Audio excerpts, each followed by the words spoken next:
How to fix Snapchat camera rotate problem.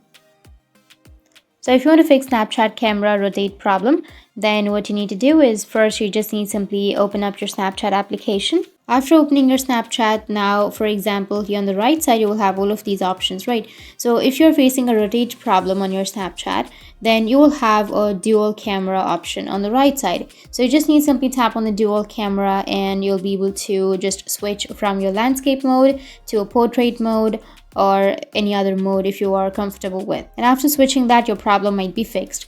If that doesn't fix your problem, then the next thing you need to do is just simply go with your control center, and from your control center you need to just make sure that you've turned off the auto rotate option, because if you've turned that on, then your camera will rotate. You will have that problem. So that's it. That's how you can fix your Snapchat camera rotate problem.